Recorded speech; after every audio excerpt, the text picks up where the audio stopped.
الحمد لله رب العالمين.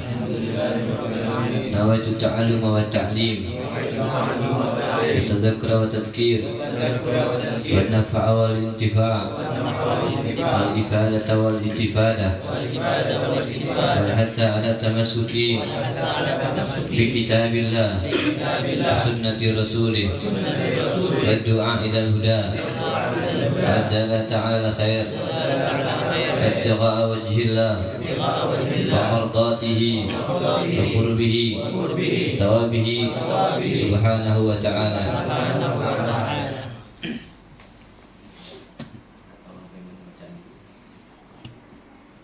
Ada yang banyak bawa kitab yang ada yang beda.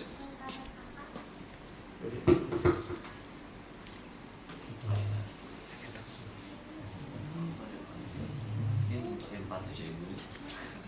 Mana ada bapak?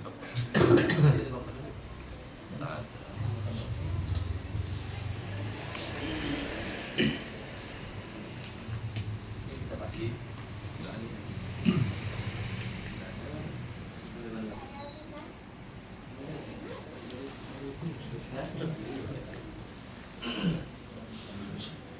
Sama aja yang ada taklifnya juga.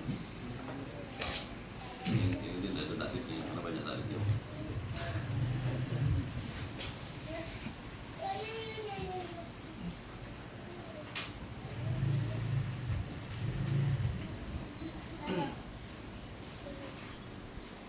Man kana yuridu al-hajj.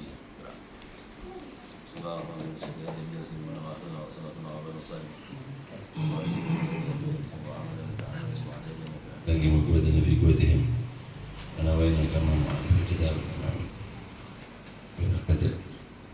ana wa inna kama jami' masyayikh walidin walidikum fata'u wa awad المسلمين أما جنة لكل المسلمين يهتم لنا ولكم بحسن الخاتمة عند الموت بعد عمر طويل في طاعة الله ورسوله مع اللطف والعافية والعافية إلى حضرة النبي محمد صلى الله عليه وسلم. الفاتحة. أعوذ بالله من الشيطان الرجيم. بسم الله الرحمن الرحيم. الحمد لله رب العالمين الرحمن الرحيم مالك يوم الدين إياك نعبد وإياك نستعين اهدنا الصراط المستقيم صراط الذين أنعمت عليهم غير المغضوب عليهم ولا الضالين.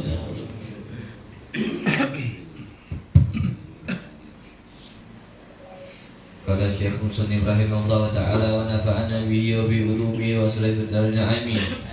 Man arada al-akhirata wa sa'alaha sa'yaha wa huwa mu'minun fa ulaika kana sa'yuhu mashkura wal 'ajilatu hiya ad-dunya fa idza kana al-muridu laha fadla an as-sa'i li talabiha masiruhu ila an-nari ma'a lawmi was-saghar fama ajra al-aqila bi iradi anha wal isras wal ihtirasi minha والآخرة هي الجنة ولا يكفي في حصول الفوز بها الإرادة فقط بل هي مع الإيمان والأمر الصالح المشار إليه بقوله تعالى وسعى لها وهو مؤمن والسعي المشكور هو العمل المقبول المستوجب صاحب المدح والثناء والثواب العظيم الذي لا ينقضي ولا يفنى بفضل الله ورحمته.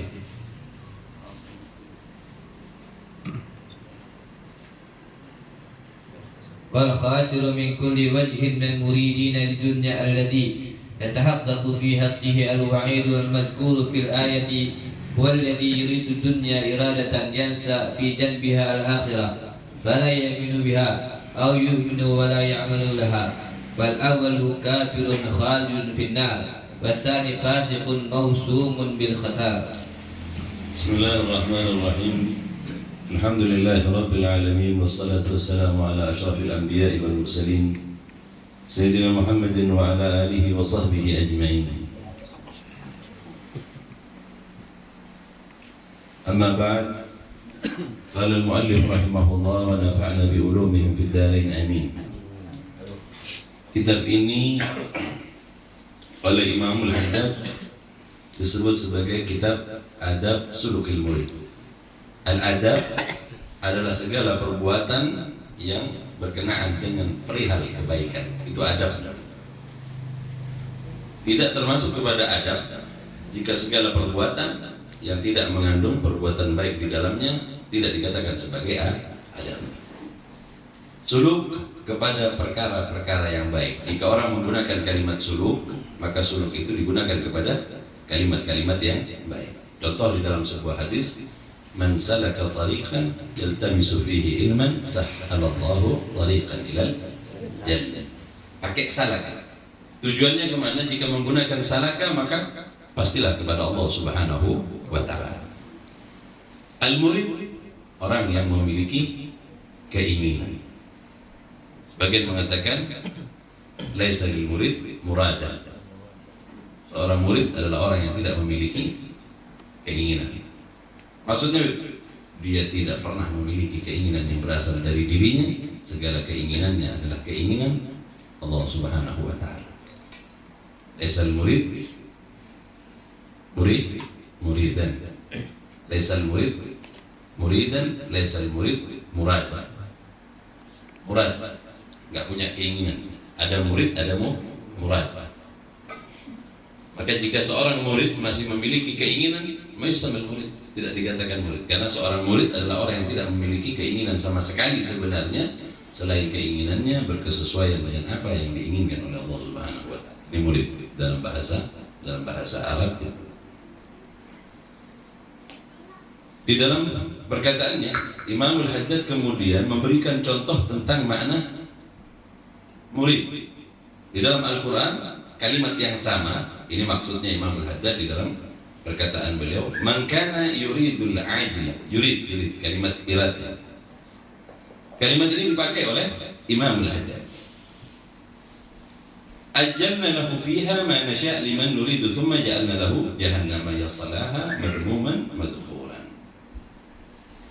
Man kana yuridul ajilah, maka keinginan manusia biasanya terarah kepada perkara-perkara yang bersifat dunia dan bersifat akhirat. Maka dua hal inilah yang menjadi keinginan manusia. Bisa jadi keinginan manusia tadi adalah berkenaan dengan perkara-perkara dunia, bisa jadi keinginan manusia berkenaan dengan perkara-perkara akhirat. Hanya dua saja keinginan ini. Sebab Imam Al-Haddad menukil ayat ini dengan maksud apa? Kalimat yurid atau iradah, keinginan. Seorang yang memiliki keinginan. Ada orang yang di dalam berjalan menuju kepada Allah disebut sebagai salik. Kalau di dalam istilah tasawuf yang paling terkenal ada salik majdub salik. Salik majdub, orang yang melakukan perjalanan menuju kepada Allah Subhanahu wa ta'ala dengan proses yang sulit. Dia mau belajar, setelah dia belajar kemudian dia melakukan segala sesuatu apa yang ia dapatkan, sehingga ia menempuh jalan tadi dan sampailah ia kepada tujuannya. Dia adalah orang yang salik, yang kemudian majdub, terbawa kepada Allah atau sampai kepada Allah. Tapi ada lagi orang majdub salik. Ingat, kalimat majdub ini beda dengan kalimat majdub dalam sebutan kepada orang-orang yang kita kenal dengan sebutan majdub. Majdub di sini jadbah, itu jadbah ilahi. Tarikan Allah kepada seseorang tanpa melalui proses panjang di dalam sebuah perkara yang ia kerjakan. Kalau kita melakukan sebuah ibadah, mencari ilmu semuanya untuk mencapai kepada Allah Subhanahu wa ta'ala, kita disebut sebagai salik majdub. Kita sampai kepada Allah. Ada orang nggak melalui proses belajar, nggak melalui proses ini, Allah tarik dia. Seketika itu juga tanpa ada alasan yang dibenarkan. Jika Allah menginginkan, jika Allah yang menginginkan tidak melalui proses ini, maka kemudian Allah Subhanahu wa ta'ala tarik dia, baru kemudian ia melakukan perkara-perkara yang diizinkan oleh Allah Subhanahu wa ta'ala untuk dikerjakan, yang kemudian dikenal dengan sebutan seorang majdub salik. Ini nggak bisa diirikan. Ini pemberian Allah Subhanahu wa ta'ala kepada orang-orang pilihan. Ada orang yang berusaha baru kemudian sampai kepada Allah. Ada orang yang tidak berusaha tapi kemudian ia Allah sampaikan. Ketika ia sampaikan, maka kemudian ia tenggelam di dalam peribadatan kepada Allah Subhanahu wa ta'ala. Majdub yang mana maksudkan bukan kalimat majdub yang dipahami dalam bahasa orang yang tidak melakukan ibadah, orang yang tidak melakukan ini, tapi perkataannya betul, ininya betul. Majdub mana tadi? Majdub dengan makna yang berbeda. Bukan majdub itu yang kita bicarakan. Hanya saja kalimat kita menggunakan orang-orang seperti itu disebut sebagai orang yang majdub. Karena majdub salik ini ketika ia sampai kepada Allah, dia masih melakukan segala apa yang diperintahkan kepada Allah. Kalau majdub yang itu memang nggak sholat betulan. Kalau majdub yang itu memang nggak pernah kita melihat dia melakukan ibadah. Itu makna yang berbeda. Yang diinginkan di sini adalah orang yang salik yang menuju kepada Allah Subhanahu wa taala. Jadi salah pemaknaan kita di dalam memberikan pemaknaan kepada orang yang demikian dengan sebutan majdub. Bukan majdub itu. Majdub itu adalah orang yang tertarik kepada Allah sehingga dia kemudian melazimkan dirinya di dalam beribadah kepada Allah. Ini namanya majdub. Bukan majdub yang ya pahamlah yang maksudkan ini kan kalimat di sini juga dipakai kadang pada seorang wali yang nggak sholat, yang nggak apa kata itu majdub katanya. Itu bukan majdub yang dimaksudkan di dalam perkara ini.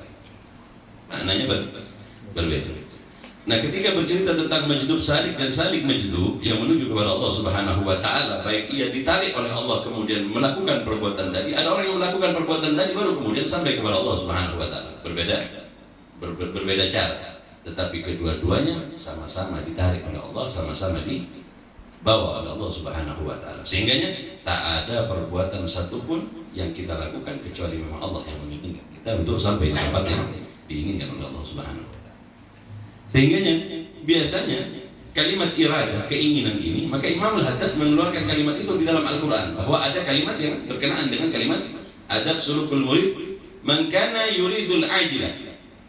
Biasanya orang itu menginginkan tentang ajilah. Fil Quran ajilah bermakna dunia, segala sesuatu yang sifatnya istijab, buru-buru, segera. Dunia itu nggak pernah ada yang abadi. Jika hari ini engkau memiliki yang terbaik, tak lama akan ada yang melampaui dan ada yang jauh lebih baik. Tak pernah habis. Karena Nabi Sallallahu Alaihi Wasallam lahu latba itu onta yang sudah dilubangi telinganya untuk balapan onta. Biasanya kalau sudah dikasih tanda itu adalah onta balapan yang biasanya mahal harganya. Tidak ada satupun dari sahabat yang mampu melampaui baginda Rasul Sallallahu Alaihi Wasallam. Ontanya itu tak pernah bisa disalib sama yang lain. Sampai suatu ketika, apa yang dimiliki oleh Rasulullah dari kendaraan yang terbaik ini tiba-tiba disalib oleh orang Badu. Orang Badu ya, orang gunung, orang nggak kenal sama Rasul. Yang sedih bukan baginda Rasul, tapi para sahabat. Ya Allah, onta baginda Rasul sudah ada yang mendahului. Yang sedih para sahabat. Dan sahabat menyayangkan sekali, kenapa orang Badui ini harus melampaui baginda Rasul? Sehingga yang membuat baginda Rasul nantinya disangka baginda Rasul akan bersedih dengan perkara itu. Maka menolehlah baginda Rasul kepada sahabat dan berkata, begitulah dunia yang kali ini kau miliki yang terbaik, suatu ketika akan muncul lagi yang lebih baik. Kita boleh beli mobil paling bagus sekarang, tapi beberapa bulan ke depan muncul lagi yang jauh lebih bagus. Itu dunia tidak akan pernah ada habis. Kalau yang tertipu sama dunia ini sia-sia. Anak punya yang terbaik tahun ini, tahun depan sudah bukan yang terbaik lagi. Begitu dunia mengalami perputaran, kalau keinginan ente kepada dunia nggak pernah habis, maka ketahuilah dunia akan seperti ini, terus berubah, berhias diri, sehingga membuat kita lupa dan lalai untuk kembali kepada Allah dan akhirat. Naudzubillah wal iyad. Ajalna lahu, jika kau meminta tentang perkara dunia, kata Allah Subhanahu wa taala, akan berikan, kata Allah. Sebenarnya talabud dunia, orang yang mencari dunia, nah, seperti apa gitu? Contohnya orang yang dianggap meremehkan perkara-perkara yang bersifat akhirat. Masalah, ente lihat satu orang keluaran pondok pesantren, nah, ente nggak sekolah, nggak anak, di pondok, mau jadi apa itu kalau mondok gitu? Kalimat seperti ini dia istihza kepada akhirat. Dia menyangka sekolah di tempat yang menjanjikan untuk mendapatkan keduniaan, padahal dunia adalah sesuatu yang hakir, sesuatu yang hina. Lalu kenapa dia harus melepaskan seseorang untuk mencari perkara dunia dan kemudian menjelekkan orang-orang yang mencari perihal akhirat? Mana yang benar? Di sini kita tahu di dalam ayat ini. Maka yuridul ajila ajalna lahu fiha ma nasha liman nuridu thumma ja'alna lahu jahannama yaslaha madmuman madhur. Kalau dia nggak paham artinya di sebelah sana cuma baca secara keseluruhan. Tapi kalau dia baca itu, barang siapa menginginkan sesuatu yang segera, maka kami segerakan baginya tentang perkara-perkara yang bersifat dunia. Nah, kemudian kami jadikan tempat kembali. Ingat, jika seseorang meletakkan kecintaannya kepada dunia, kita tahu persis. Jika dunia yang menjadi tujuanmu, ketahuilah akhir dari perjalananmu adalah jahannama yaslaha. Nah, nanti tujuannya nanti kalau ente memprioritaskan dunia. Alhamdulillah waliyadzubillah. Anak kumpulkan beberapa hadis berkenaan dengan dunia di sini dalam catatan di sini. Kata baginda Rasul sallallahu alaihi wasallam, la yazal ummati bi khair ma lam yadhhar fihim hubbad dunya. Kata baginda Rasul, senantiasa umatku di dalam kebaikan, senantiasa umatku di dalam kebaikan. Ma lam yadhhar fihim hubbad dunya, selagi tidak nampak kepada mereka kecintaan kepada dunia. Hubbad dunia ini banyak. Tentang apa saja? Kullama yansaka anillah bahiyat dunia. Segala sesuatu yang melupakan engkau kepada Allah, dia dikatakan sebagai dunia. Makalahnya Imam Ali bin Abi Thalib. Kullama yansaka anillah bahiyat dunia. Segala sesuatu walaupun nilainya ibadah, kemudian dia tidak diarahkan kepada Allah Subhanahu wa taala, dia bernilai dunia. Seperti apa contohnya? Mereka yang melakukan ibadah haji, mereka yang melakukan ibadah umrah tidak ditujukan kepada Allah Subhanahu wa taala, maka itu semuanya bernilai dunia. Nauzubillah wal iyadu billah. Tapi sebaliknya, sebuah ibadah atau sebuah perbuatan yang baik tetapi ditujukan untuk Allah Subhanahu wa taala, salah, ia akan menjadi perihal-perihal yang bersifat akhirat. Karena ia mengarahkannya kepada Allah Subhanahu wa taala. Maka ingat, orang yang memprioritaskan dunia, dia akan berakhir di jahanam dan ia akan menjadi orang yang terhina dan terusir dari pemberian Allah Subhanahu wa taala. La yazal ummati bi khairin ma lam yadhhar fihim hubbad dunya. Apa yang dimaksudkan di situ? Senantiasa umatku di dalam kebaikan selagi tidak nampak kepada mereka hubbud dunya. Kepada siapa dunia ini nampak? Fi ulama'i fusaq. Pada ulama-ulama yang fasik.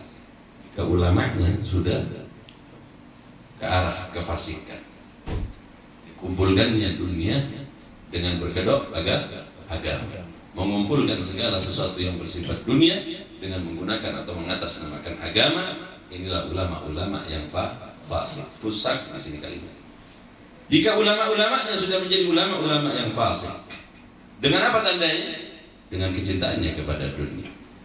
Wa qurra'il juhal, dan para pembaca Al-Quran adalah orang-orang yang bodoh. Mereka hanya membaca, tetapi mereka tidak memahami maknanya. Kemudian wajababirah, dan kemudian para penguasa. Fa'idha dhaharat husitu an ya ummahumullahu bi'iqab. Ya ummahumullahu bi'iqab. Jika telah jelas perkara-perkara ini, ulamanya ulama yang fasik, qurra'nya adalah orang-orang yang bodoh, penguasanya adalah penguasa yang zalim, maka ketahuilah, yang aku takutkan, kata baginda Rasul sallallahu alaihi wasallam, ya ummallahu bi'igab, maka Allah Subhanahu wa taala semuanya dikenakan kepada mereka itu bala bencana. Karena siapa ini? Karena ulamanya yang fasik, karena Qur'annya. Jika sudah berdiri orang-orang yang seperti ini, maka ya ummal bala, maka bala kemudian menimpa kepada keseluruhan.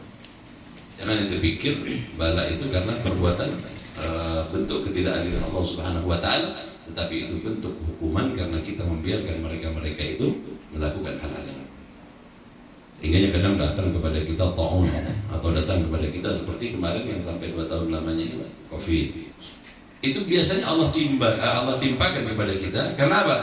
Ulamanya sudah mulai fasik, qurra'nya orang-orang yang jahil, penguasanya adalah orang-orang yang zalim. Jika demikian yang sudah terjadi, ya ummah, kata baginda Rasul sallallahu alaihi wasallam, khusyitu an ya ummallahu bi'igab. Yang aku takutkan adalah apa? Kemudian bala atau iqab, balasan Allah Subhanahu wa taala mengenai siapa saja yang tidak bersalah sekalipun, kan? Karena di sini kemudian ada nahi mungkar yang cukup diberdirikan oleh beberapa orang, yang lain nggak usah semuanya kemudian nahi mungkar semuanya. Cukup ada di antara kalian yang menyampaikan tentang nahi mungkar dan yang lainnya tidak menghalangi. Yang lainnya tidak menghalangi. Harus ada orang yang mengingatkan tentang perkara nahi dan mungkar. Maka keinginan pertama adalah keinginan manusia kepada perkara-perkara yang bersifat dunia. Pada ayat yang berikutnya, wa man aradal akhirah wa sa'alaha sa'yaha wa huwa mu'minun fa ulaika kana sa'yuhum mashkura. Ada lagi orang yang memiliki keinginan tetapi keinginannya kepada akhirat. Bagaimana jika keinginannya adalah akhirat? Keinginan inilah yang paling tepat. Nanti kadang harus memilih antara membangunkan istri yang masih belum salat subuh, apa kasihan karena dia habis merawat anak. Kasihan saja dia habis merawat anak. Kau pertaruhkan duniamu menjaga anakmu dan membiarkan istrimu tidak melakukan salat, sama halnya kau berikan dunia kepada mereka dan meninggalkan akhirat. Tingginya siapa nanti yang diadab? Ya, yang memiliki tanggung jawab di dalam sebuah rumah. Jika engkau memiliki seorang di bawah naunganmu adalah orang yang diberikan ente nafkah, ia anakmu atau ia istrimu atau ia bibimu yang tinggal bersamamu, kemudian dia membuka aurat dan engkau membiarkannya, maka kepadamu lah nantinya akan dibebankan perkara-perkara tadi. Lalu bagaimana caranya, Bib? Diingatkan. Sampai kapan, Bib, kesabaran, Bib? Sampai datangnya kematian, itu baru namanya kesabaran. Jadi kalau cuma sekali dua kali bukan kesabaran namanya. Kesabaran itu sampai kapan? Kita tetap akan mengingatkan kepada mereka, dan hal-hal yang demikianlah yang katakan siapa saja yang menginginkan ajil. Faman aradal ajil. Siapa yang menginginkan dunia? Dia lebih suka istrinya membuka aurat, dia lebih suka saudaranya membuka aurat.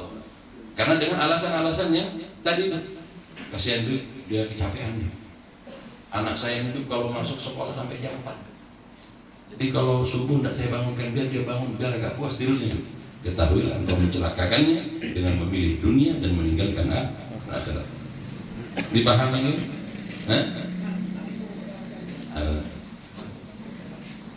Yes.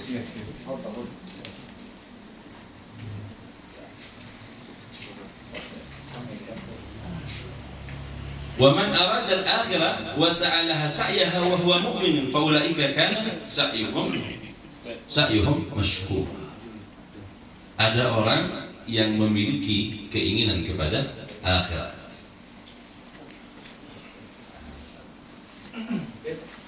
Jadi iradah tadi, keinginan tadi, ada iradah kepada dunia dan ada iradah kepada akhirat. Ingat, bedakan tadi ya. Itu lebih mempertimbangkan tentang perkara-perkara dunia atau perkara-perkara akhirat. Jika kau biarkan anakmu yang enggak sholat karena dia ini belajarnya sampai jam 4, belajarnya sampai jam 5, belajarnya sampai jam maghrib. Jadi kalau tidur kadang udah kemalaman. Kalau dibangunkan subuh kasihan. Engkau lebih sayang kepada dunia daripada akhirat. Engkau biarkan ia meninggalkan perkara-perkara yang sifatnya akhirat dan engkau berikan kepadanya perkara-perkara dunia. Ini masuk juga kepada ayat ini. A'udzubillah wal iyadu billah. Maka seorang mukmin di sini disebutkan wa huwa mu'minun fa ulaika kana sa'yuhum mashkura faman arada al-akhirah. Dan jika orang-orang yang menginginkan akhirat. Seperti apa dia menginginkan akhirat? Dia lebih mementingkan urusan akhirat dibandingkan perkara-perkara dunia. Ketika istrinya membuka aurat, dia biarkan, dia jauh lebih memilih dunia. Tapi ketika ia memberikan pakaian kepadanya, menutup kepadanya aurat, maka ia adalah orang yang faman aradal akhirat. Dia menginginkan akhirat. Tamam. Mafhumlah, dipahami ya. Jadi kalau ente lebih mendahulukan perkara-perkara akhirat, maka ente dikatakan sebagai orang yang mukmin. Sedangkan orang yang tidak disebut sebagai orang mukmin pada ayat yang pertama, faman man kana yuridul ajilah, man kana yuridul ajilah, menginginkan dunia. Jika ia menginginkan dunia, dia lebih mementingkan dunia. Di sini dunia itu bukan hanya dibatas perkara-perkara yang kemudian melupakan engkau kepada Allah dalam perkara jabatan, dalam perkara harta yang engkau miliki.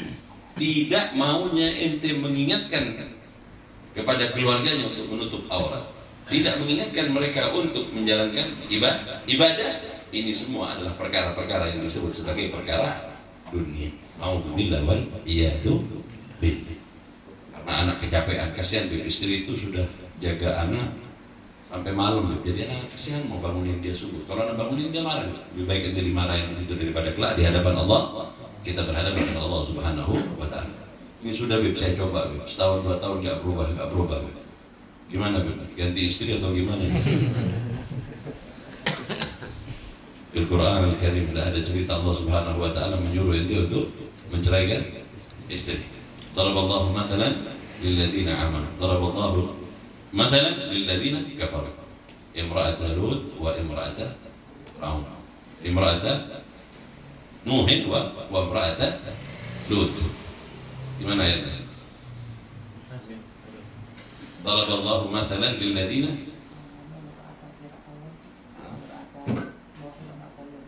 kalau yang kafaru itu kepada imra'ata Nuh dan Lut.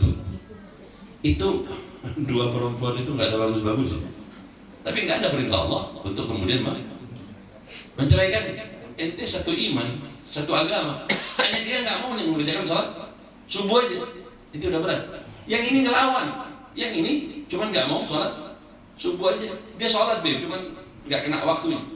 Orang yang melakukan sholat tidak tepat sama waktunya, jika terus-menerus dilakukan, maka ia adalah seorang yang fasik.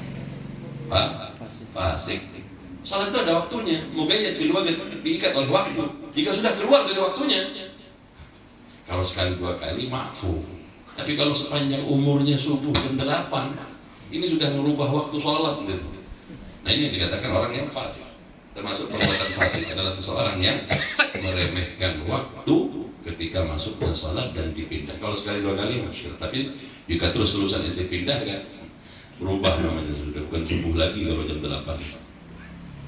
Subuh sama duha atau apa, jadi satu lah. Naudzubillah wal iyadzubillah.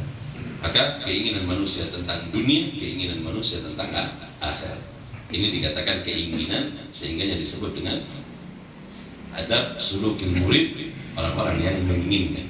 Apa yang engkau inginkan, arahkan keinginan. Dan ingatlah, dunia itu adalah perkara-perkara yang membuat engkau lupa kepada Allah Subhanahu wa Ta'ala. Di dalam kalimat yang lain juga, baginda Rasul sallallahu alaihi wasallam di dalam sebuah hadis menyebutkan, "Fa wallahi mal faqru ahsha alaikum." Kata baginda Rasul sallallahu alaihi wasallam, demi Allah, bukan fakir yang aku takutkan, bukan kemiskinan yang aku takutkan yang nantinya akan menimpa kepada kalian. Walakin ahsha alaikum an tabsata alaikum ad-dunya kama busitat ala man kana qablakum fatanafasuha kama tanafasuha. Aku takutkan itu kalau Allah berikan kepadamu dunia sebagaimana orang-orang sebelum kalian. Sehingga bagaimana? Mereka berlomba-lomba untuk mengumpulkan dunia. A'udzubillah wal iyadzubillah. Saat mengumpulkan dunia, waktu kembali kemudian tiba. A'udzubillah wal iyadzubillah. Tutup dengan hubbud dunia. A'udzubillah wal iyadzubillah min dzalik. Itu sebab maka keinginan hanya dibagi dua, mereka orang yang menginginkan dunia dan mereka yang menginginkan akhirat. Di sini kemudian dibahas oleh Imam Al-Haddad, wal ajilah hiya dunya. Al-ajilah itu dunia. Fa idza kana al-murid laha fadlan an as-sa'i li talabiha masiruhu ila an-nar ma'a al-lawm was-sighar. Sedangkan sesuatu yang segera ia adalah dunia. Fa idza kana al-murid, jika seseorang murid yang memiliki keinginan laha fadlan, hanya menginginkan atau ia lebih mengutamakan keinginannya kepada dunia, masiruhu ilan nari ma'allahu was-sighar. Jika orang lebih menginginkan dunia, maka ketahuilah ia adalah orang yang tercela dan terhina. Hanya kalau kita mau belajar, biasanya kalau di dalam pembukaan iftitah, di dalam setiap penyampaian ceramah atau ta'lim, biasanya kita salawat dan salam kepada baginda Rasul, keluarga, kepada tabi'in dan tabi'in. Tabi'in. Ketika menyebutkan tabi'in, mereka adalah tempat di mana kita belajar dan menimba, pintu yang menyampaikan kita kepada baginda Rasulullah. Kita melewati mereka. Itu sebab kalau kita bercerita tentang cinta dunia itu, ente jangan buru-buru lari kepada baginda Rasul sallallahu alaihi wasallam. Kepada orang yang belajar kepada baginda Rasul, kita tidak pernah mendapatkan perkara yang seperti itu. Contoh umpamanya Abi Darda. Abi Darda itu kalau dia dapat rezeki, dia bilang apa? Inna lillahi wa inna ilaihi raji'un. Dapat rezeki dia bilang inna lillahi wa inna ilaihi. Terus kalau ente sama alhamdulillah. Dunia. Ketika dunia hilang darimu, engkau berkata apa? Ente bilang apa? Sedih kan ente? Padahal dunia itu adalah sesuatu yang mal'unah. Ad-dunya mal'unah. Dunia itu dilaknat oleh Allah. Ketika ia datang kepadamu, engkau kemudian mengatakan alhamdulillah. Ketika pergi, maka engkau kemudian menjadi susah kepada dunia. Itu sahabat begitu. Abi Darda ketika ia mendapatkan uang dari bayaran karena dia bekerja kepada Islam dia dapat dari Baitul keuangan kaum muslimin, Baitul Mal, ketika diantarkan uang kepadanya dan berkatalah, ketahuilah wahai Abi Darda, ini adalah bayaranmu dari Baitul Mal yang kami ambil berdasarkan perintah dari Sayyidina Umar ibn Khattab. Apa kata Abi Darda? Inna lillahi wa inna ilaihi raji'un. Dapat bayaran, dia bilang inna lillahi wa inna ilaihi raji'un. Ente samahan, alhamdulillah, alhamdulillah. Kenapa jauh berbalik? Jauh seperti seolah-olah antara langit dan bumi kita dengan mereka. Maka duduklah Abi Darda melihat uang yang diberikan oleh sahabat tadi yang diantarkan kepadanya dan menangis. Keluar istrinya, amata khalifah, apakah telah meninggal khalifah sehingganya kau bersedih? La, walakinna asyad min mautil khalifah. Tidak, tetapi lebih parah lagi daripada matinya seorang khalifah. Jadi apa yang kau sedihkan? Lihatlah ini, ngadep uang nangis. Aku khawatir ia adalah bentuk dunia yang akan membuat aku lupa kepada Allah Subhanahu wa Ta'ala. Itu sebab kata dia, panggilkan beberapa orang tetangga dan berikan kepada mereka. Istrinya bilang, jangan semuanya bang, sisahkan sedikit bang. Memang sifatnya perempuan begitu. Kalau bisa mau diambil semua, yang sedikit yang dikeluarin. Lah, kata Abi Darda, lah demi Allah, aku tidak akan ajarkan kepada kalian, kepada keluarga, kecintaan kepada dunia yang membuat lupa kepada Allah Subhanahu wa Ta'ala. Mereka para sahabat begitu. Nah, sekarang kan banyak yang KW itu kalau begitu. Tahu KW? Begitu udah jadi pejabat, dia buka ceramahnya Inna lillahi wa inna ilaihi raji'un. Memang nyalon. Kalau yang Sayyidina Umar itu nggak nyalon. Sayyidina Umar itu dipilih, dia nggak nyalon. Karena baru terpilih jadi gubernur, dia kemudian menyampaikan ceramah Inna lillahi wa inna ilaihi raji'un. Itu sudah pasang foto, itu pasang di mana-mana fotonya, itu kemana-mana. Itu memang ingin dipilih, jangan dibaca Inna lillahi wa inna ilaihi raji'un. Karena Sayyidina Umar itu terpilih tanpa dia harus mencalonkan dirinya, nggak ada ceritanya. Maka perkara-perkara yang membuat kau lupa kepada Allah Subhanahu wa Ta'ala semuanya dinilai dunia, jika ia tidak mengantarkan semakin mendekatkan dirimu kepada Allah Subhanahu wa Ta'ala. Abi Darda sampai menangis seperti itu tak kala ia mendapatkan harta. Karena Nabi SAW dalam sebuah riwayat baginda Rasul tidaklah tidur baginda Rasul di satu malam kecuali tidak lagi tersisa sama sekali di kantong baginda Rasul SAW. Jadi sebelum tidur baginda Rasul akan bertanya, berapa sisa uang yang ada di dalam kantong baju? Maka keluarkan, sedekahkan, habiskan, kata baginda Rasul. Tidaklah berlalu satu malam kepada baginda Rasul kecuali baginda Rasul tak memiliki apa-apa sama sekali untuk dicari terus. Sama dengan Nabi Muhammad di ATM semuanya kalau yang itu sama. Nah, begitu mereka kepada dunia dan mereka tidak pernah menganggap dunia sebagai sesuatu yang harus mereka cari. Na'udzubillah wa liyatubillah. Ketika datang seorang sahabat yang bernama Ta'labah. Ta'labah ini banyak. Ada Ta'labah bin Abdurrahman, ada Ta'labah Al-Khatib kalau tak bilang. Yang bilang Al-Khuttab. Jadi dia datang kepada baginda Rasul kemudian berkata, ya Rasulullah, doakan aku agar menjadi kaya. Rasulullah nggak mau buat dia celaka. Ketahuilah wahai Ta'labah, bukankah dunia kita harusnya menjauhkan diri dari dunia? Tapi kenapa kau memintanya? Berkali-kali setiap kali datang kepada baginda Rasul dia minta dunia kepada baginda Rasul. Oh itu maksa kepada baginda Rasul. Sampai suatu ketika datang kepada baginda Rasul dan dia meminta. Maka baginda Rasul memberikan kepadanya 2 ekor kambing yang kemudian dipelihara dan ia beranak pinak sampai banyak semuanya. Ketika sudah banyak, datang waktu untuk mengeluarkan zakat, dia nggak mau mengeluarkan zakat. Padahal udah banyak. Dulu awalnya cuma 2. Setelah banyak begitu dia mulai nggak mau mengeluarkan. Orang kalau sudah hubud dunia, bakhil, dia menjadi orang yang pelit. Kemudian apa lagi? Tulan aman yang menimpa kepada orang yang memiliki dunia. Seolah-olah nggak bakal mati. Kumpulin udah banyak begitu, itu penuh gitu, sudah penuh harta ini berangkat. Lalu orangnya seperti apa ini yang ngumpulin barangnya kemudian dia pergi? Hah? Kan bagus nggak bawa apa-apa. Nah itu sebab begitulah dunia kemudian memalingkan manusia dari Allah Subhanahu wa Ta'ala. Syekh Bakar bin Salim pernah menyebutkan hubbud dunya wa hubbul akhirah la yajtami'ani fi qalbin wahid. Cinta kepada dunia dan cinta kepada akhirat tidak pernah berkumpul di dalam satu hati. Bagian lagi, Syekh Bakar bin Salim pernah menyebutkan di dalam kitabnya, beliau mengatakan ad-dunya bintul akhirah. Dunia itu adalah anak perempuan dari akhirat. Jika engkau menikahi anaknya, haram kepadamu ibunya. Ada satu janda punya anak perempuan. Kalau engkau nikahi anaknya, maka haram kepadanya ibunya, karena sudah dinikahi. Jika engkau nikahi ibunya, haram kepadamu anaknya. Maka tidak mungkin nanti harus dua-duanya, nggak mungkin nanti bisa miliki. Itu Syekh Bakar bin Salim pernah mengatakan seperti itu.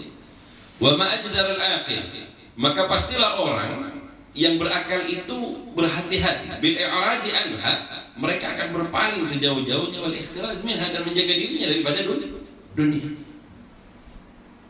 Dunia itu apa saja? Ya tadi kalau kalimat secara umum, kullama yansaka anillah, segala sesuatu yang membuat kau lupa kepada Allah, itu namanya dunia.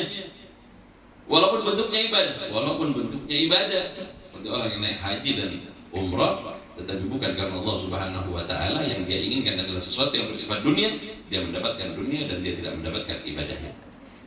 Na'udzubillah wal iyadu billah. Wal akhirah hiyal jannah. Di dalam kalimat ayat Al-Quran, faman aradal akhirah, mereka yang menginginkan akhirat, berarti dia menginginkan surga. Wala yakfi fi husulil fawzi biha, tidak cukup untuk mendapatkan surga tadi, untuk mendapatkan kemenangan dengan memperoleh surga tadi, iradatu faqat, hanya keinginan saja, saya ingin masuk surga, tapi nggak ada usaha yang kau lakukan untuk mendapatkannya. Ini nggak bisa dinilai oleh Allah Subhanahu wa Ta'ala. Dia tidak mendapatkan apa-apa juga, dia hanya memiliki keinginan, tetapi dia tidak melakukan usaha untuk mendapatkan apa yang dia inginkan.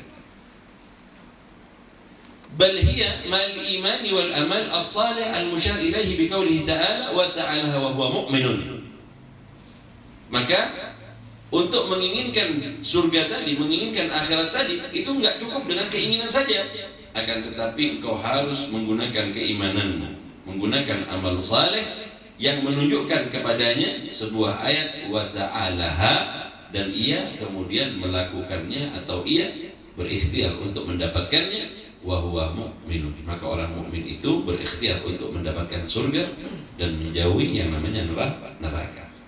Wasa'il mashkur, dan perjalanan atau usaha yang disyukuri, huwal amal al-maqbul, adalah amal yang diterima oleh Allah Subhanahu wa Ta'ala, al-mustajibu sahibuhul madah wa thana wa thawab al-azim alladhi la yanqadi wa la yafna bi fadlillahi wa rahmatihi. Ingat, segala sesuatu yang melupakan engkau kepada Allah, dia kemudian dihitung sebagai dunia. Suatu ketika Sayyidina Abu Bakar As-Siddiq, ketika diberikan kepadanya minuman yang terbuat dari air yang dicampur dengan madu, air es yang dicampur dengan madu, dihidangkan kepada Sayyidina Abu Bakar dan hendak diberikan, pingsanlah Sayyidina Abu Bakar. Apa kata Sayyidina Abu Bakar? Aku khawatir dunia menjelma dalam bentuk air yang telah mendatangkan kenikmatan kepadaku, yang akhirnya membuat aku lupa kepada Allah Subhanahu wa Ta'ala. Kalau yang kita udah nggak tahu lah, padahal air cuma dicampur dengan madu sedikit aja, ada aroma madunya aja, bukan manis begitu, enggak. Itu sudah dianggap sebagai dunia oleh Sayyidina Abu Bakar, sehingga ia mengatakan khawatir aku menginginkan dunia sehingga aku lupa kepada akhirat. Itu mereka para sahabat sampai kepada martabat yang demikian, mereka sampai kepada magam yang demikian, sehingga mereka menganggap segala sesuatu yang bersifat dunia mereka. Contoh juga di dalam riwayat yang lain tentang Khalid bin Walid, ketika ia terkenal menjadi panglima perang, diujilah oleh Sayyidina Umar ibn Khattab. Maka di saat kemenangan demi kemenangan dia di bawah pimpinan dari Khalid bin Walid, Umar bin Khattab berkata kepada Khalid bin Walid, mundurlah dan aku tidak lagi menjadikan engkau sebagai panglima. Bayangkan, jika Khalid bin Walid memang menginginkan magam itu, kedudukan itu atau jabatan itu, tentu ketika ia diberhentikan dia tak mau berperang lagi. Tetapi tidak, Khalid bin Walid tetap berperang walaupun dia bukan sebagai panglima. Apa kata dia? Aku berperang bukan karena jabatanku sebagai panglima, bukan. Jadi nggak merubah kepada dia walaupun jabatan sudah hilang, nggak berubah sama sekali. Kita kalau sudah dari jabatan yang tinggi dibawa ke jabatan yang di bawah, kemudian dipimpin sama yang lain, berat kan? Nyata bahwa yang diinginkan kita, jabatan yang diinginkan kita, itu adalah dunia yang kemudian membuat kita halang untuk sampai kepada apa yang diinginkan oleh Allah Subhanahu wa Ta'ala. Itu sahabat semuanya menggambarkan keinginan yang demikian. Mereka sadar betul bahwa dunia ini adalah penghalang untuk menuju kepada Allah Subhanahu wa Ta'ala. Kalau bukan karena dunia yang menghalangi, sungguh setiap kita akan melihat secara nyata apa yang dibicarakan oleh Allah Subhanahu wa Ta'ala di dalam Al-Quran, menjadi saksi dan menjadi nyata di hadapan kita bahwa tak kala dunia telah hilang pada dirimu, segala sesuatu apa yang disebutkan oleh Allah di dalam Al-Quran menjadinya nyata. Yang di dalam perkataannya baginda Rasul, demi Allah, seandainya engkau melihat apa yang aku lihat, kata baginda Rasul. Karena apa? Tak pernah terisi masalah dunia di dalam hati baginda Rasul. Ketika dunia telah hilang pada diri baginda Rasul, segala sesuatunya nampak di hadapan baginda Rasul nyata, semuanya kelihatan persis oleh baginda Rasul. Apa kata baginda Rasul? Tidaklah tersisa di muka bumi ini 4 jari saja, kecuali setiap malaikat berbaris di tempat itu. Kita kan nggak melihat. Apa masalahnya? Karena dunia yang menutupi kita, sehingganya kita nggak nampak apa yang dilihat oleh baginda Rasul SAW. Ketika secara totalitas kita buang kecintaan kepada dunia, ingat kecintaan kepada dunia ini bukan apa? Bukan kemudian nanti buang semua harta itu, bukan. Ketika dunia tak lagi menguasai hatimu, maka itu adalah cinta kepada akhirat yang sesungguhnya.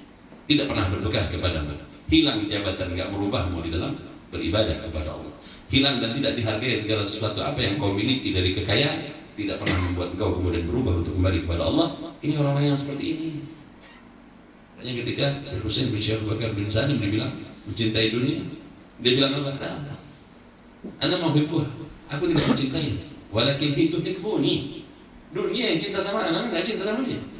Kemudian dibuktikan dengan mengirim sesuatu yang seharusnya sudah nggak laku bisa jadi uang. Dalam riwayat dia jual korma yang masih mentah, korma yang masih mentah. Hal ini juga terjadi kepada sahabat baginda Rasul sallallahu alaihi wasallam, Abdurrahman bin Auf. Ketika sahabat berperang hampir 3 bulan lamanya, lama mereka berperang, di dalam peperangan itu apa yang terjadi? Semua korma yang seharusnya sudah menjadi buah yang bagus, nggak ada yang jadi, semuanya rusak. Panen gagal total, satu pun nggak. Jadi buruk jadinya, nggak bisa dimakan dan rasanya menjadi pahit luar biasa. Sahabat semuanya ketika pulang perang saling berbisik, apa yang akan kita makan? Semua hasil panen kita gagal. Abdurrahman bin Auf mengatakan kepada Rasulullah, ya Rasulullah, izinkan aku membeli semua apa yang mereka benci dari mereka. Mereka tidak suka itu. Aku akan memberi. Maka dibeli oleh Abdurrahman. Apa kata Abdurrahman bin Auf? Aku akan membelinya dengan harga buah yang paling baik di musim yang terbaik. Harganya dibeli dengan harga paling tinggi di musim yang terbaik. Padahal rusak semuanya. Rusak semua. Dibelikan tanpa sedikit pun terbersih di dalam hatinya, dia bahkan rugi. Dibagi-bagi karena memang dia orang kaya. Ini kelihatan bagaimana sekaya apapun dia, ketika kalau ente orang kaya seperti Abdurrahman bin Auf mau beli barang kayak gini kan mikir kan, buat apa sih beli? Bisa rugi total. Tapi Abdurrahman bin Auf bukan mendahulukan untuk membelinya, tidak, tetapi melihat kekhawatiran para sahabat, maka ia bagikan hartanya dengan cara membeli korma yang sudah jelek tadi dengan harga yang terbaik. Tiba-tiba setelah dibeli semuanya dan dikumpulkan di dalam satu gudang oleh Abdurrahman bin Auf, orang-orang pada bilang semua, apa yang dilakukan oleh Abdurrahman bin Auf? Dia buang hartanya sebanyak itu hanya untuk beli korma yang tidak bakal laku. Jangankan orang, katanya, onta sendiri kalau makan itu muntah, saking baiknya. Nggak ada yang datang. Tiba-tiba datang dari negara lain dan berkata, bukankah kalian penanam korma? Maukah kalian kormanya yang masih mentah itu kalian turunkan dan saya letakkan sehingga dia menjadi obat pahit yang menyebabkan setiap penyakit yang menimpa negeri kami kemudian menjadi kesembuhan bagi mereka. Tak ada yang memiliki korma itu selain Abdurrahman bin Auf. Kami gagal panen, semuanya dia yang beli dengan harga yang terbaik. Ketika dia cari obat itu, harganya 10 kali lipat dari apa yang dia beli. Kata Abdurrahman bin Auf, keluarkan dunia sebanyak-banyaknya darimu, ia akan kembali lagi kepada jauh lebih baik. Kalau dicoba nggak ada yang berani, pasti ini sawah juga. Ketika nggak percaya, ketika dunia bertahta di dalam hati kita, ketika dunia berada di dalam hati kita, kekhawatiran ada, ketakutan ada, semuanya menghantui kita.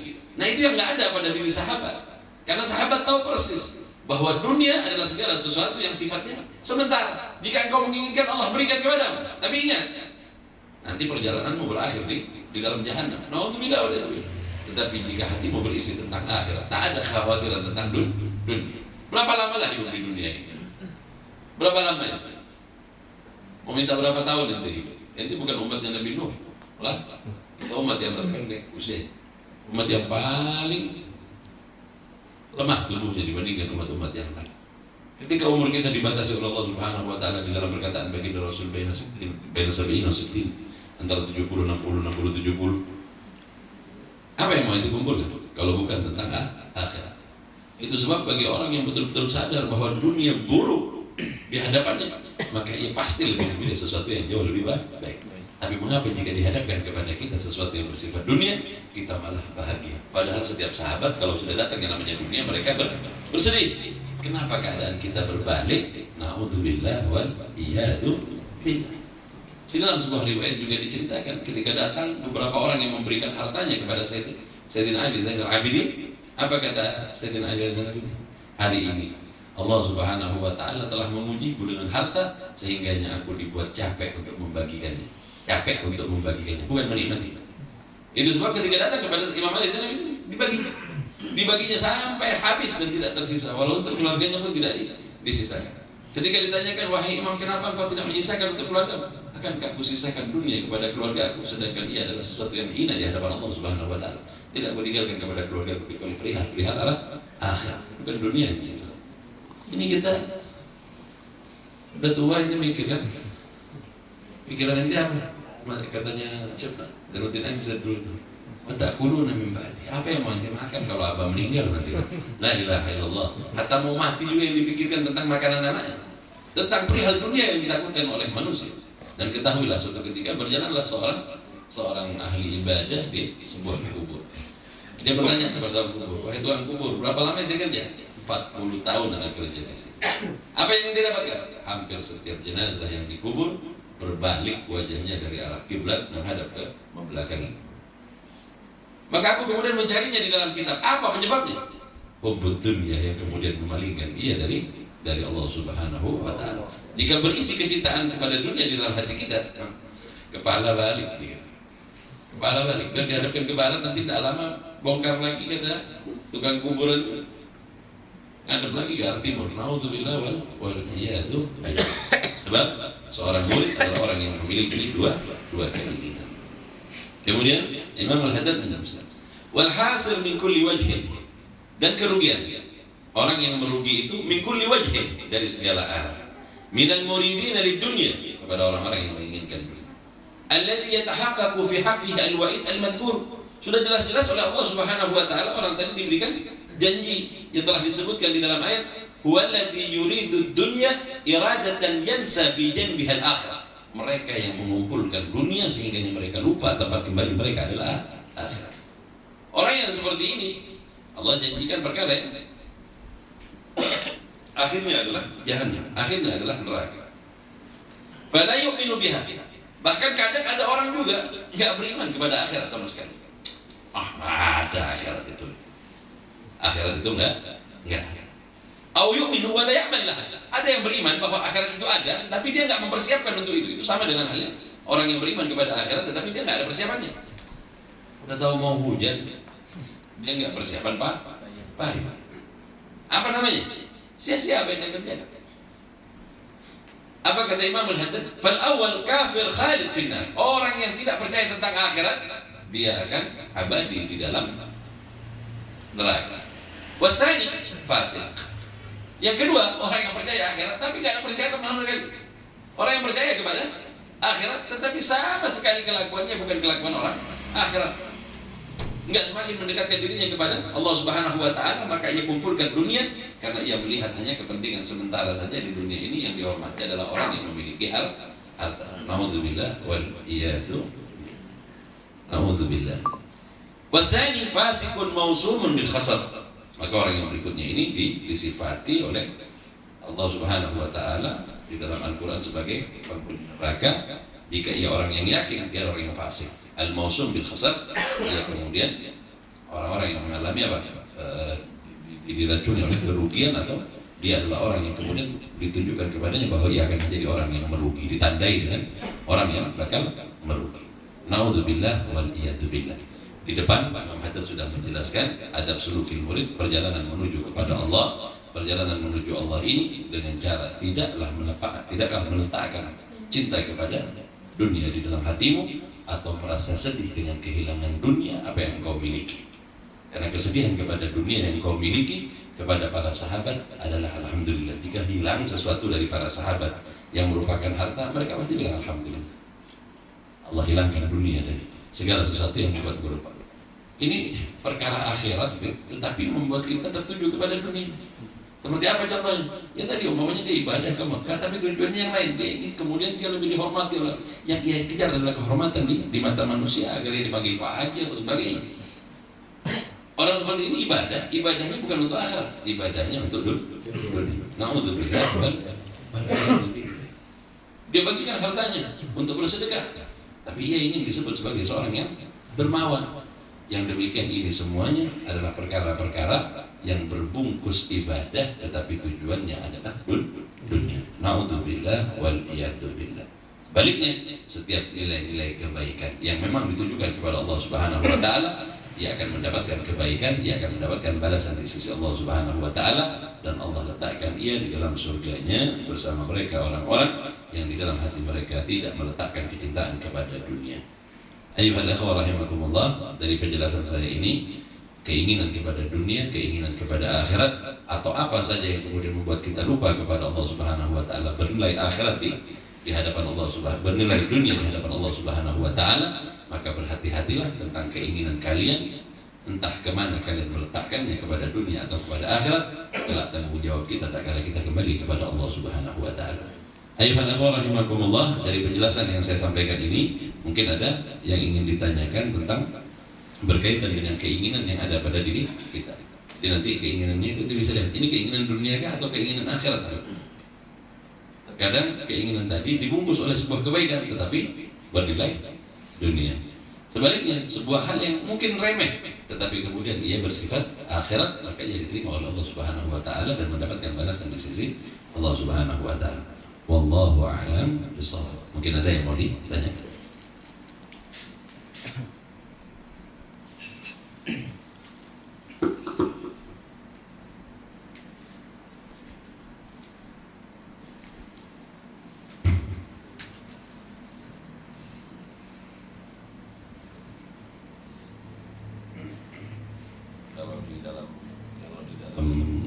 Ihya Ulumuddin itu digambarkan Nabi yang betul-betul mengajarkan untuk menjauhi dari dunia itu adalah Nabi Allah Isa alaihissalam, hidup dengan penuh kezuhudan, hingganya dikatakan dia senantiasa menggunakan pakaian suf dari bulu kambing. Nabi Allah Isa alaihissalam belum pernah terlintas kepadanya keinginan tentang dunia. Nabi Allah Isa bukan untuk membandingkan, tetapi baginda Rasul adalah yang paling utama, tetapi dari nabi-nabi yang lain, baginda Rasulullah SAW adalah nabi yang tak perlu kita bandingkan. Nabi Allah Isa memiliki kelebihan tentang bencinya ia kepada dunia yang luar biasa.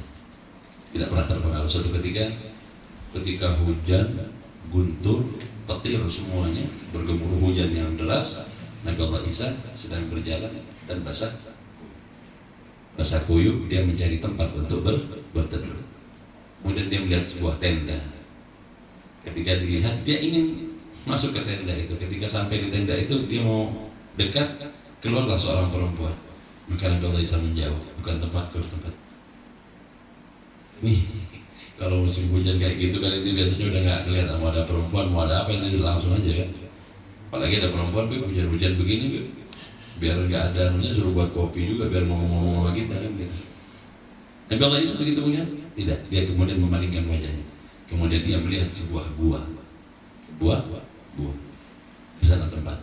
Begitu mendekat ke gua itu, ada singa. Dia pilih yang mana? Tenda atau? Kenapa ceritanya begitu? Di Ihya Ulumuddin diceritakan seperti itu. Pilihannya dua. Ke tenda ada perempuan, ke sini singa. Kalau di luar singa, kalau pulang ke rumah kucing gitu. Apa kata Nabi Allah Isa? Dia melihat ke arah langit dan berkata kepada Allah, ya Rabb, tidak kau berikan aku tempat di dunia ini sama sekali. Di dunia, ana nggak diberikan tempat. Nggak sedih sama Nabi Allah. Ketika aku datangi tenda tadi, seorang wanita. Sungguh jika aku mendatanginya, wanita bagian dari dunia. Ketika aku datangi tempat yang lainnya, aku lihat sini, aku tahu dia jauh lebih berhak dariku kepada dunia daripada aku yang benar-benar tidak menyukai. Lalu Nabi Allah Isa berkata, lalu di mana tempatku ya? Ya, kata Allah Subhanahu Wa Taala, wahai Isa, kau berada di dalam rahmat, di dalam naungan rahmatku wahai. Karena bersabarnya Nabi Allah Isa kepada perkara-perkara ini, kan ini maksudnya pahamlah, dia ingin berteduh, keinginan berteduhnya tadi ini saja dianggap ia sudah memerlukan kepada dunia. Dia nggak mau. Nabi Allah Isa nggak mau. Ketika ia mau berteduh dan melihat harimau, dia merasa bahwa harimau itu jauh lebih pantas untuk mendapatkan perkara-perkara dunia. Kalau harimau yang mendapatkan perkara dunia pantas, karena nggak bakalan merebut masalah dunia, kata Nabi Allah Isa. Maka ia berkata, di mana tempatku ya Allah? Karena engkau bersabar wahai Isa, kelak aku akan menikahkan engkau di dalam surgaku dan aku akan mengadakan perayaan itu. Allah mau mengadakan perayaan 7 hari 7 malam untuk Nabi Allah Isa. Seharinya 70.000 tahun kali 7 hari tadi itu. Jadi kalau ada yang tidak mau kawin, mau bareng di situ dengan ajaran Nabi Allah Isa, Allah bareng sama Nabi Allah Isa kalau dia belum kawin. Ini karena kesabarannya kepada dunia. Makanya itulah, anak kan tidak kawin karena anak tidak mau dunia. Cari alasan kan? Jangan cari alasan, jangan dikemas seperti itu. Khawatirnya itu juga jadi dunia akhirnya. Maksudnya ini akhirat ya? Akhirat mana? Jangan dibungkus perkara-perkara begitu. Anak tidak kawin, ya ini karena masalah dunia. Tidak punya modal. Jangan ditutupi perkara-perkara itu tuh. Lah, dulu anak pernah waktu bangun rumah tidak selesai. Habib Murtada tuh datang. Kenapa rumahnya tidak selesai? Nah itu bilang, memang kata orang suruh biarkan begitu. Biar temboknya itu kena hujan, kena panas, makin kuat. Diginikan sama orang. Tak punya uang bilang, ya aku nak selesaikan rumah. Apa mau dibungkus apa sama ente? Mau dibungkus apa saja pasti ketahuan oleh Allah Subhanahu Wa Taala. Terlebih lagi Allah Subhanahu Wa Taala.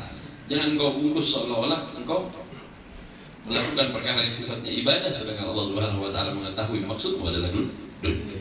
Alhamdulillah wal iyadzubillah. Jadi jangan dikemas lah. Jangan ini mau kemas macam apapun juga Allah Subhanahu Wa Taala paham. Seolah-olah itu menampakkan sungguh anak kan memang kan cuma sekali jadi mana. Tak mau banyak-banyak. Ada orang bakhil, orang bakhil. Di Bondo itu ada satu orang kaya, miliarder. Setiap pagi dia beli itu nasi bungkus yang harganya dulu tuh ada nasi kucing. Pagi dia beli nasi kucing, sore dia beli nasi kucing, 2 kali dia makan. Padahal dia miliarder, orang kayanya. Coba ini, ketika bertambah kepada perkara-perkara dunia, ketahuilah engkau tambah baik. Sama siapa baiknya? Hatta kepada dirimu sendiri pun baik. Orang kalau kaya, biar kepada dirinya sendiri pun baik. Pikir, pelit dia kepada dirinya sendiri. Dia pertimbangan, kepada dia mau pakai dia, bukan orang dia yang mau pakai itu. Ini kalau banyak-banyak aku pakai ini. Ini bukan setahun 2 tahun aku mengumpulkan ini, habiskan sebentar ya, agak sensi. Alhamdulillah, dan ketahuilah dunia tidak akan kau bawa kepada tempat di mana kau akan kembali kepada Allah, ia akan tertinggal. Itu dalam sebuah cerita sebagai pengingat kepada kita. Orang kaya meninggal, dia wasiat kepada anak, nanti kalau saya mati, kata abahnya, kalau aku mati nanti, minta tolonglah kaos kaki aku, lama dah aku pakai, dan keluar dari jempol kaki. Bilanglah sama orang yang pasangkan aku kafan nanti, abah tuh wasiat mau dikubur dengan kaos kaki. Itu dia yang minta aja lah. Ditulislah surat wasiat sama abah. Nanti kalau saya mati, kubur saya dengan kaos kaki kesayangan saya yang udah bolong tak tentu tuh mana-mana lah. Waktu udah selesai mau dikafarkan, anak bilang, "Ustaz, tunggu dulu, ini ada wasiat apa? Apa wasiat apa kau?" Kata abah, kaos kaki kesayangan dia harus dipakai. Mana boleh? Ini Islam tak ngajarkan begitu, tak boleh kaos kaki. Orang mati dan satu pun tak ada dibawa. Ada wasiatnya nih, coba lihat nih, dibaca sama Ustaz tuh. Ustaz ini belajar tak begitu belajar gak? Artinya, ini wasiat gak, tapi ini gimana nih? Itu sudah kita. Padahal orang mati tidak boleh bawa apa. Waktu dibaca berulang-ulang, nampak waktu dia buka tuh ada cahaya tuh, dilihat belakang tuh. Lupa ada nambah berita situ NB.